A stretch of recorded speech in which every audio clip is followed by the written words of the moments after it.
up across the platforms. Hello, everybody. We are pushing this live too. I'm going to push it on Facebook. We're going to push it live. Good morning, good morning, good morning, good morning. We are live. We are live on the old LinkedIn. We are live on Facebook. We are live on YouTube, and we are live on Twitch. Is it April, Kristin? Is it April? Did we make it to Yes, April? it's April 7th. Oh my God. I The days usually don't know that. and the days are absolutely blending together. Thank you so much for joining me and everyone tuning in. Appreciate you as well. We're just going to make sure that we are live across my platforms here. And everyone tuning in, thank you so much. We will get going in a moment. We're just going to check a couple things here. We are live. There we go. That's what I like to see. Awesome. Well, good morning. So we have a special treat for everybody. Typically I record the podcast, not live, but we're going to try something new today. Kristin is so awesome, and she agreed to try something new. Isn't that what it's all about? Like during this time is trying new things. So we're going to treat this like a podcast, give you a little behind the scenes and show you how I do this all. So normally when I do a podcast, I have this conversation with Kristin that we have beforehand. And I say, are you ready to go? And she says, Ready to go. and then I hit the whole record button. So we're going to give it a shot here and show everybody how we do this. So normally I would say record, and we go like this. Welcome back to the podcast, where I bring you the best and brightest from the world of business, marketing, and personal growth to help you harness your inner tenacity and drive your career and life forward. My guest today, Kristin Sherry, is the creator of YouMap Career Profile for teens and adults to discover their 4 pillars of career fit. She is also the creator of TalentStory for elementary age children to discover their gifts. We're going to talk about that because, I have an 8-year-old daughter and son coming up on the way. She is also an international speaker, trainer, and author of 2 Amazon international bestsellers, YouMap and Your Team Loves Mondays, right? You should love Mondays, right? And she's a managing partner of YouMap LLC, which certifies coaches, career services, and HR professionals as YouMap coaches and workshop facilitators. We're going to talk about all that in a little bit.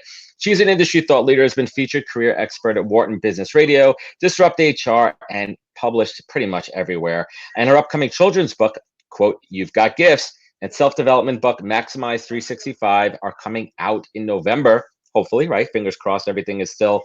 And then we have another book coming out in 2021. And we were connected through someone I deeply, deeply admire and respect, Lila Smith. I know you're tuning in, so big thank you to you. And I am thrilled to have Kristin on the show today. Kristin, welcome to the podcast. Thanks for coming on. I'm so excited. There's been like 2 podcasts that I was like, oh, I hope someday I get invited on it. And the podcast was one. Lila's You one just of made my my day. Lila's one of my very best friends in the whole universe, and she speaks highly of you. And when she went on it, I was like, I want to do that too. That's fantastic. And likewise, I've heard some fantastic things about you and YouMap as well. So we'll certainly dig into that. But before we do so, I love to ask guests to kind of fill my tribe in. How did we get from where we were to where we are today, Kristin? It's interesting because I always thought I had sort of this career identity crisis, but didn't realize until later that I was being prepared for the work that I was really destined to do. So I had a very non-linear career journey, starting out as a pre-med student and doing neuroscience. And I didn't end up going down that path. I worked in education in an executive MBA program. Then I worked in IT, business analytics, operations, learning and development, and then an entrepreneur. And so I've worked in nonprofit, for-profit, state government, all of the online retail, all of these different industries. And I thought, what on earth am I doing? But little did I know it would prepare me for my passion All the groundwork. of helping people find their passion. I absolutely love it. So YouMap, tell us a little bit. I mean, listen, I have a very high level overview from Lila. She filled me in. But for those of us who are not aware, what is the overarching premise of YouMap? So I started volunteering, helping people in career ministry, and I fell so in love with it, I decided to start a business and do it professionally.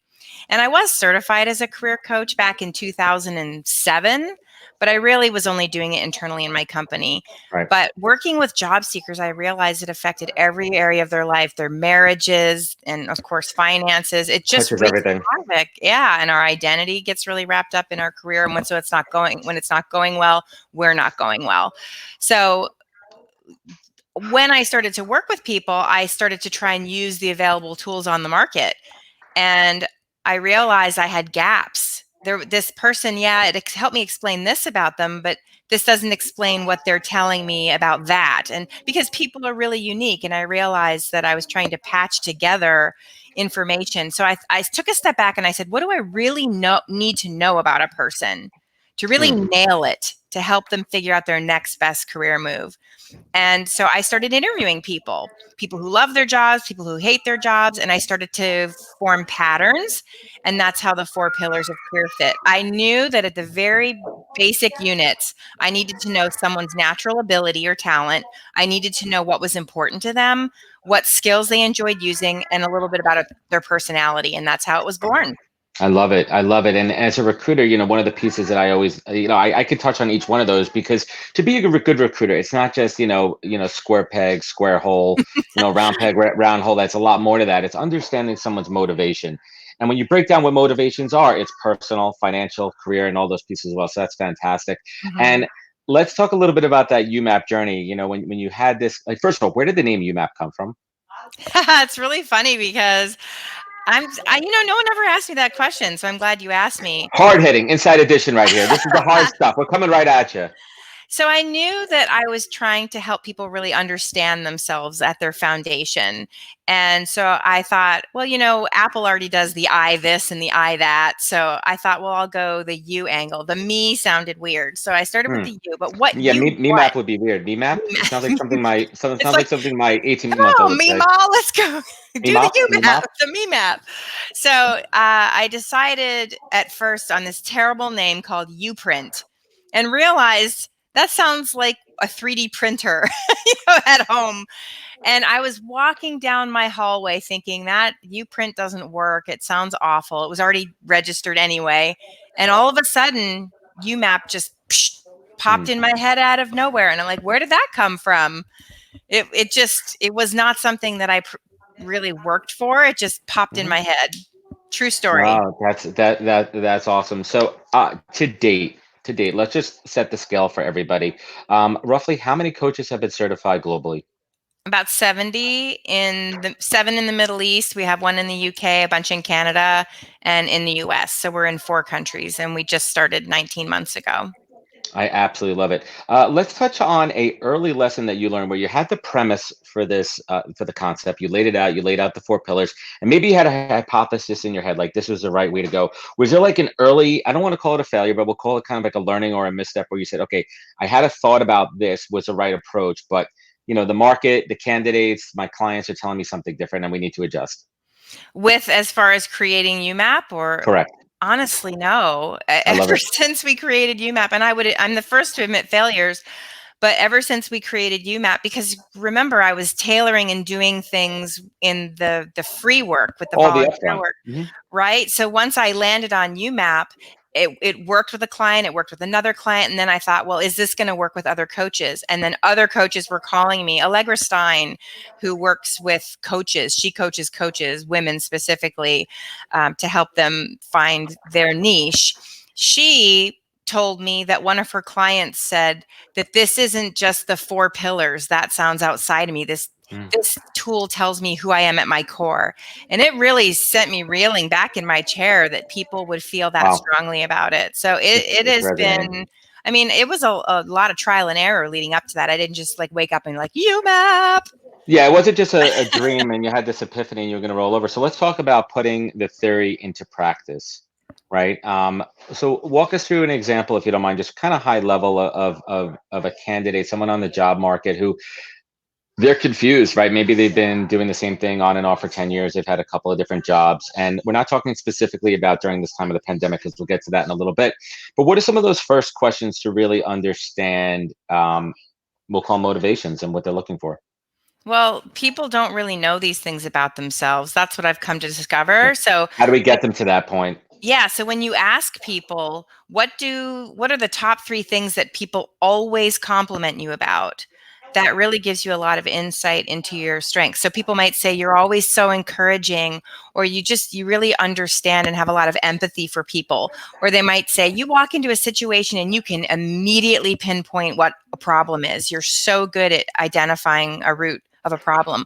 Or you can walk into any situation and communicate your feelings or the feelings of other people so eloquently. I mean, Lila Smith is a perfect example of that. Have you ever seen Lila struggle to communicate anything No, effectively? I've never seen her struggle to communicate or to shut up. Love you, Lila. And so Lila has communication in her top 5. So we tend to speak our talents as well. So what are the things we always say? I always say go big or go home because I'm a maximizer. I want to do things with excellence. And so a lot of the things we say speak to how we prefer to work. So people don't really know what their talents are because they've always been inside the jar, so they can't read the label. Right, they can't see the outside. That's a great analogy. Yeah, and also they just assume, well, everyone can do that.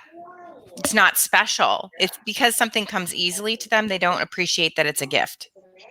And you kind of hit the nail on the head on something, and something that I preach and something that I've been through is having the self-awareness to in the job search, right? Because you think maybe like I am set for this. This is the only thing I want to be doing. This is what I got my mindset on, right? These are what my career trajectory is telling me.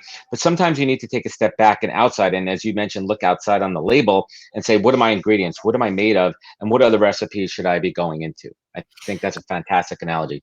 Yeah, a lot of times people look what's out there and they say, where can I sort of shoehorn myself in instead of starting with what am I really good at? What do I want to get out of work? How do I want to actually spend my day? What does that day look like?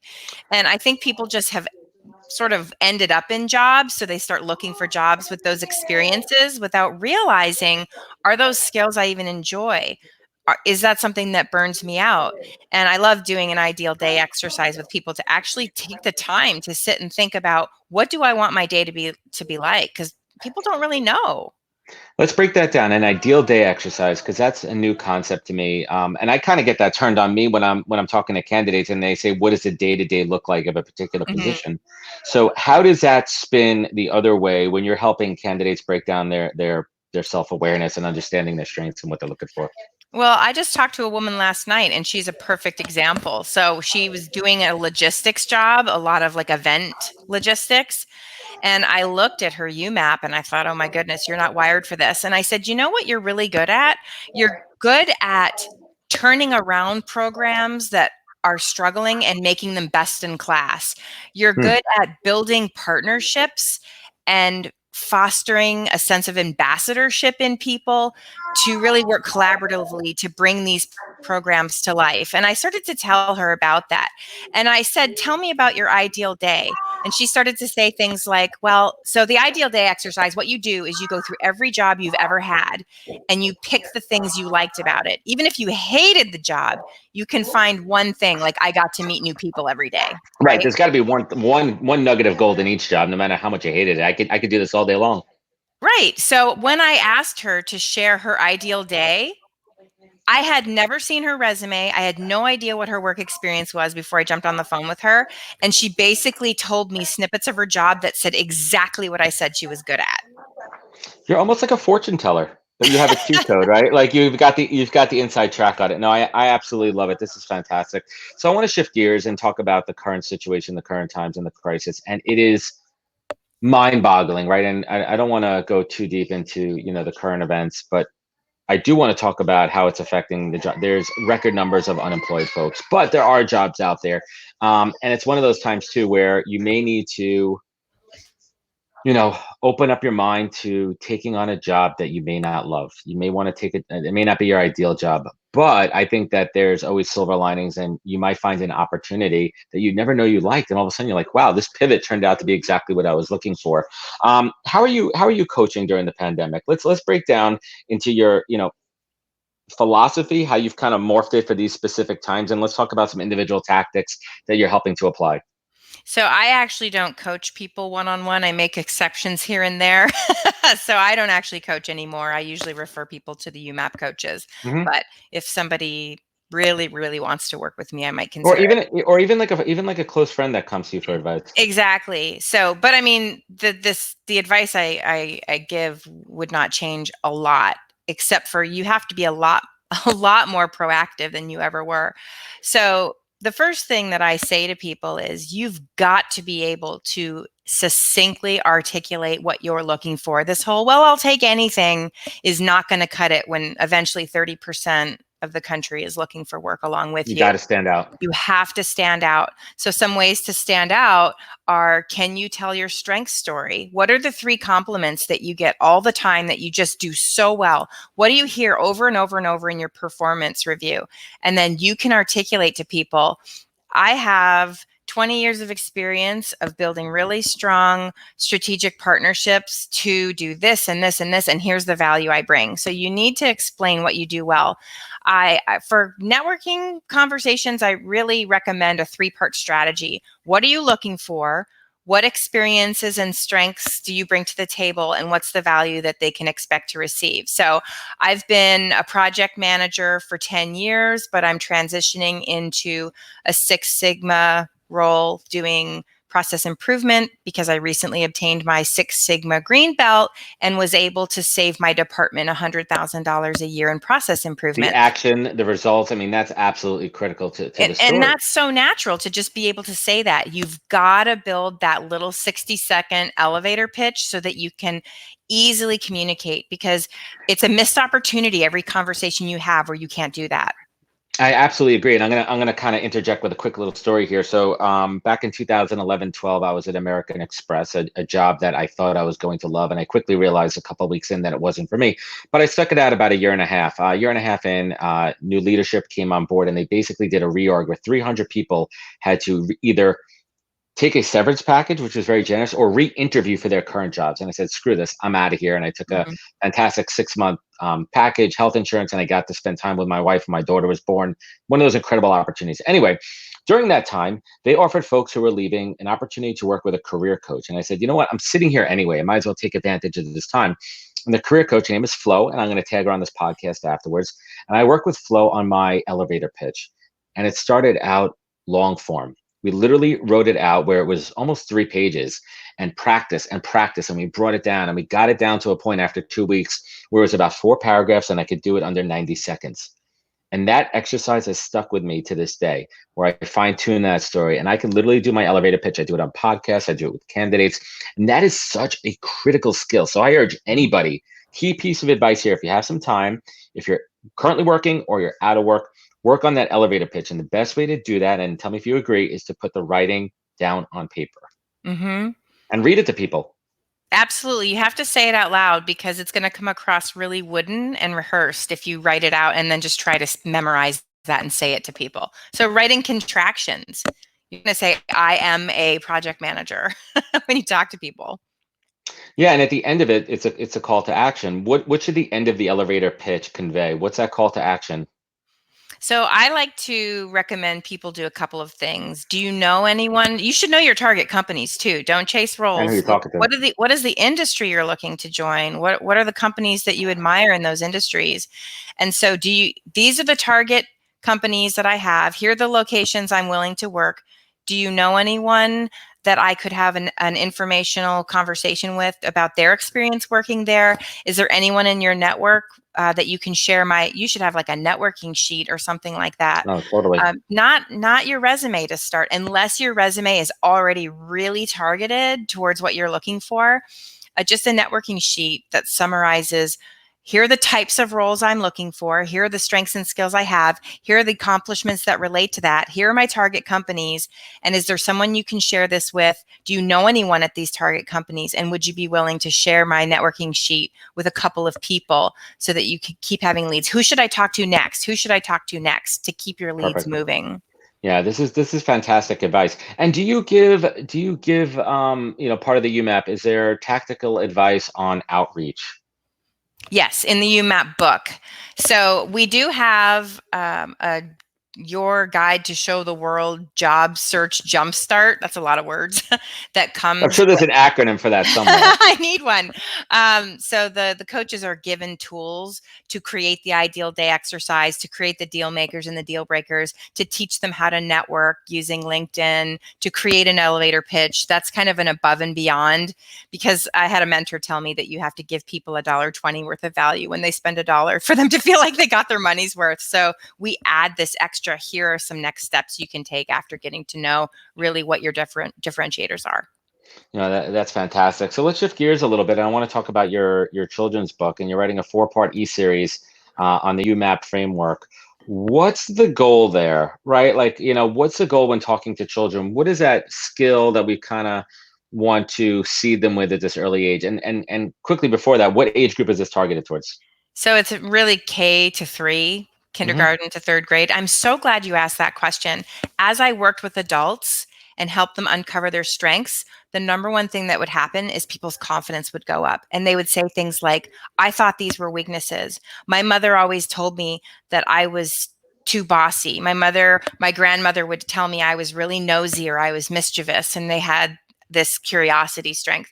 I heard so many adults that had baggage and hangups being told that their strengths were bad, that I thought I have to intervene with children so that they can start to recognize their talents. So it's essentially the 4 pillars without any of the YouMap language. You've That's got gifts fantastic. is about strengths. You've got values is exactly that. Lila Smith is my co-author of that book. You've got skills, helps them realize how they like to spend their time. And you've got personality, helps them understand how they're uniquely wired from their preferences and their needs, because that's what our personality gives us. And I thought I'm gonna help these kids see that these things are actually gifts and not Love it. bad things, because people, some gifts in children are exasperating for adults. Kids that talk too much, like, not to keep making this the Lila show, but Lila will tell you that with communication as a talent, she talked a lot as a child, and you get in Right. trouble I could for only it. imagine. I could only imagine the damage she's done to her parents' ears. Absolutely. But kids are told things like, you're so self-centered because all you do is talk. And I don't think anybody would call Lila self-centered. She No, cares so much about other people, but we have these damaging messages that we carry through our life from the people in our life who are looking at the shadow side of our talents. I love it. And I told Lila this too. I'm more than happy to beta test that with my second grader. I think it's something she would love, and I could give you real feedback on that. So you're a mom, right? I think what you have four kids. I do have 4 kids. And how have you seen your own children's strengths manifest during this current situation? I think there's such an incredible teachable moments here every single day. But what have you seen? Which strengths have you seen really come to light?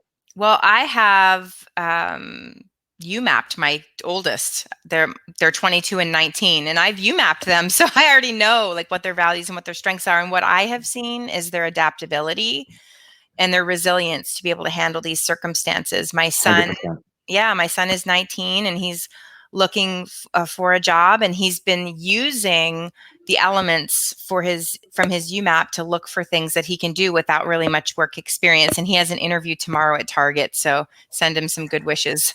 Yeah, fingers crossed there. I mean, there's so many teachable moments for every age group too. And also, this is a tough one. How are you managing their mindset around disappointments? I mean, you have 2 older kids that are obviously incredibly social, I assume, and they have activities that are canceled. They have life events that are being canceled. They can't connect with their friends. How do you manage their mindset right now? Well, I think it's been really important for me to just check in with them and talk to them, and how are you doing and what kind of support system are you getting? I contacted my oldest son, and I invited him to start attending church online to my church, because you got to be around people, not just sit by yourself all day. And there's an online chat community there, because his church is canceled and they don't have an online version. So I've been just trying to encourage them and check on them. But they have a good head on their shoulder, both of them. And Well, that's it's interesting critical. because when my kids were young, I decided to put them in hobbies that they could do independently so they could always entertain themselves. And so I put them in music lessons so they can play multiple instruments. What instruments did you start with? Because you have to be mindful with that, right? Like some parents give their kids the most annoying instruments ever, like the Well, big yeah, giant tubas my or the son is a drummer. clarinet. Well, there you go. I mean, maybe you have a soundproof garage, but you got to be mindful of what Yeah, instruments but you he give them. does play the piano, and we do have a digital keyboard with headset, and he plays the bass guitar as Love it. well. Bass is cool. Bass is a cool Hmm. instrument. He would No, agree I with you. and how do you, it's so interesting too. I mean, I see with my daughter self-awareness, and I see with other kids too. Some kids have it that don't, but you know, what are some of those early signs and indicators and teachable moments around self-awareness for kids in this age group? And we're I talking about what the book is targeting. We're talking about like K through 3. No, absolutely. I really recommend parents pay attention to the things that their kids do and give them feedback and praise. So I'm always telling my daughter things like, "Oh, I love that you made your own peanut butter and jelly sandwich. You're very independent. You value being independent, don't you?" And she'd say, "Yes, I do." And so I always try to look for opportunities to help her see her gifting and her behavior.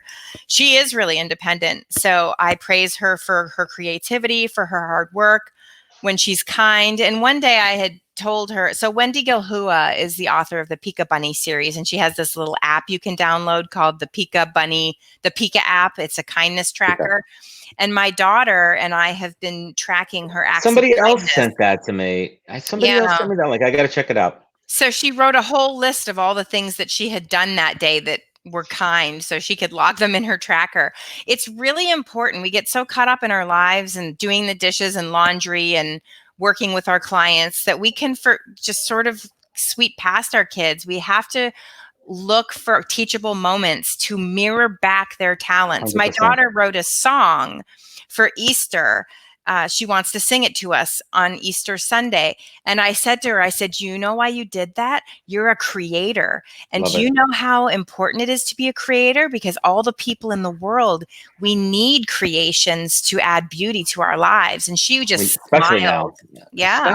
especially right now, and it's tough Hmm. too because we have to manage our own stress. I mean, I consider myself extremely lucky. Our family, we're in a very good, secure spot physically, emotionally. Everyone's good now, but we all have our moments, and I can only imagine all the people out there that don't have the physical space and a lot of the creature comforts that we have here. So, just being really mindful. What have your kids taught you during this time over the last 6 weeks?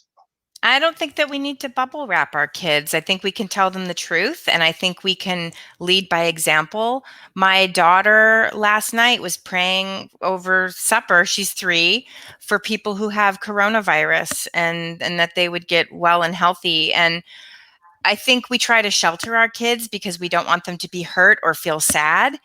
And it helps them to learn to express, manage, and deal with emotions at a young age. And it's not something that Brene Brown says, when people say, "I don't want to open that Pandora's box," she'll say, "Do you really think that you're not inside the box?"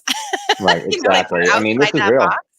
Yeah, so I think Yeah. a lot of us stuff and stuff and stuff our emotions, and we protect our kids from things that we think will hurt them. We don't want them to go to funerals because death is upsetting.